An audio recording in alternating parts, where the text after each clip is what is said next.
आज हम देखेंगे हमारे जर्नल एंट्री का फॉर्मेशन कैसे होता है।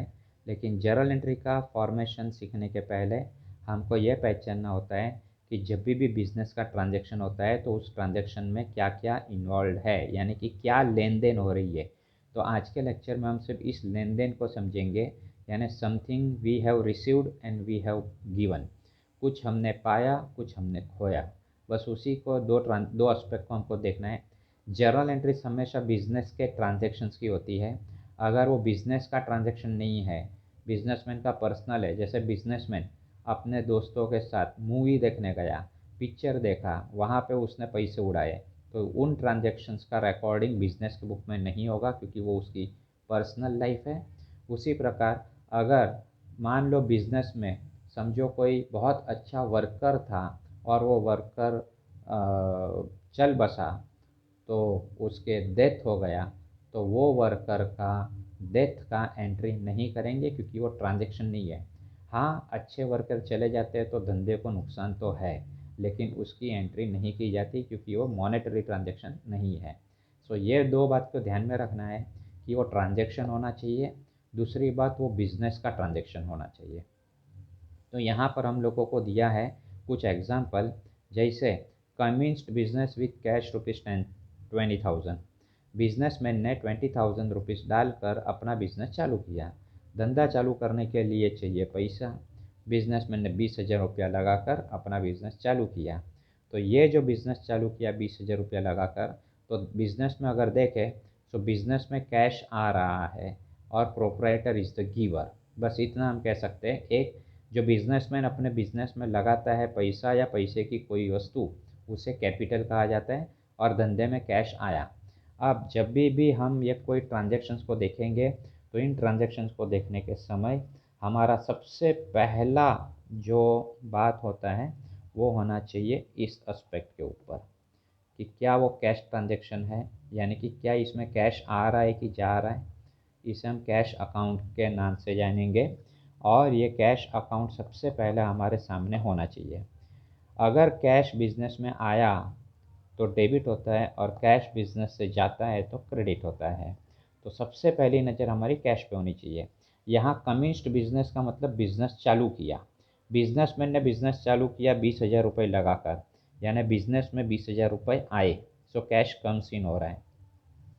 इसके लिए यहाँ नीचे लिखा हुआ है आंसर में, कैश कम्स इन पहला एस्पेक्ट बिजनेस में, और कौन दे रहा है, तो प्रोप्राइटर इज द गिवर, यानी बिजनेस का ओनर खुद दे रहा है। सेकेंड सेकेंड लिखा है purchased goods on credit from Ajay ₹10,000। अब ऑन क्रेडिट का मतलब होता है उधारी। उधारी का मतलब यहाँ पर कैश है ही नहीं, यहाँ पर सिर्फ हम गुड्स लेकर आए, पैसा देना बाकी है। तो सीधा सीधा देखो तो परचेज इज़ एन एक्सपेंडिचर, क्योंकि हम गुड्स लेकर आए, गुड्स लाए तो हमारा खर्चा हो गया, लेकिन ये खर्चा अब तक पे नहीं किया है, ये भविष्य में देना है, फ्यूचर में पेमेंट करना है। सो परचेज इज़ एन एक्सपेंडिचर। और दूसरी बात, अजय ने हमको ये गुड्स दिया, इसके लिए अजय इज़ द गिवर। अब अजय का नाम क्यों लिखा, उसका रीज़न ये है कि हमारे पास से कैश नहीं गया। अगर हम उधर ही पेमेंट कर देते तो हम यहाँ पे लिखते हैं कैश गोज़ आउट। यानी बिजनेस में हमेशा पहले ये चीज़ देखनी होती है, क्या वो कैश है या क्रेडिट है, यानी उधारी वाला। अगर कैश ट्रांजैक्शन है तो सीधा यहाँ कैश कम्स इन हो रहा है या गोज़ आउट हो रहा है, उस बात को समझना है। अगर कैश ट्रांजैक्शन नहीं है तो कैश के बदले हम लोगों को उस पार्टी का नाम लिखना है जिस पार्टी के साथ हमने ट्रांजैक्शन किया। यहाँ हम लोगों ने परचेस किया है गुड्स क्रेडिट पे, इसके लिए हमने लिखा परचेस। ये परचेस हमारा खर्चा है, सामने अजय ने हमको गुड्स दिया। अच्छा, third, cash sales ₹7,000। Cash sales का मतलब होता है गुड्स कैश में बेच दिया। हमने हमारा जो बिजनेस का गुड्स था वो ₹7,000 कैश लिया और वो गुड्स बेच दिया। सो ये कैश ट्रांजैक्शन है। हमारे बिजनेस में कैश कम्स इन हो रहा है, यानी बिजनेस में आ रहा है। सामने हमने जो सेल किया, ये सेल्स हमारी इनकम हो गई, गुड्स बेचा वो हमारी इनकम है। नेक्स्ट ट्रांजैक्शन है रिसीव्ड कमीशन ₹500। हमको ₹500 कमीशन मिला। This is very simple. अगर कमीशन मिला है दैट मीन्स कैश हमारे बिजनेस में आया और कमीशन हमारी इनकम हो गई, हमने ₹500 कमीशन कमाया। नेक्स्ट है पेड रेंट ₹800, अभी 800 रुपया हम रेंट पे कर रहे हैं। इसका मतलब कि रेंट जो हमने पे किया ये हमारा एक्सपेंस हो गया, और सामने जो हम पेमेंट करते हैं यानी कि कैश हमारे पास से जा रहा है। ये हो गया हमारा डबल एस्पेक्ट। इसको डबल एस्पेक्ट कहते हैं, इसको ड्यूअल एस्पेक्ट भी कहते हैं। यही हमारा डबल एंट्री सिस्टम का बेस है। इसी चीज़ को अगर हम लोग थोड़ा और आगे जाके देखें तो वो कुछ इस प्रकार है, जैसे कैश कम्स इन और बिजनेसमैन इज़ द गिवर, जो पहले ट्रांजैक्शन में हमने देखा, तो एक होता है कैश अकाउंट, एक होता है कैपिटल अकाउंट। यहाँ हमने सेकंड ट्रांजैक्शन में देखा कि लिखा है परचेज गुड्स ऑन क्रेडिट, यानी कि परचेज जो हमारा खर्चा था, और यहाँ पे अजय गिवर है, अजय हमको दे रहा है गुड्स, तो एक परचेज अकाउंट बना, एक अजय अकाउंट बना। अगर कैश ट्रांजैक्शन होता तो अजय के बदले हम कैश लिखते।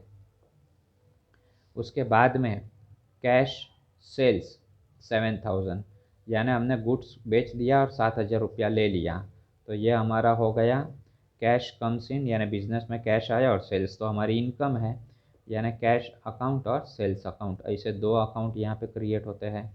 कैश कम्स इन और कमीशन इज़ एन इनकम, ये हमारा चौथा, यानी कि fourth one is received commission of 500।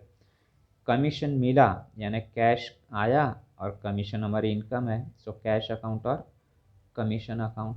और लास्ट में हमने रेंट पे किया है, तो रेंट खर्चा हो गया और कैश चला गया, रेंट अकाउंट और कैश अकाउंट, ये दो अकाउंट बने।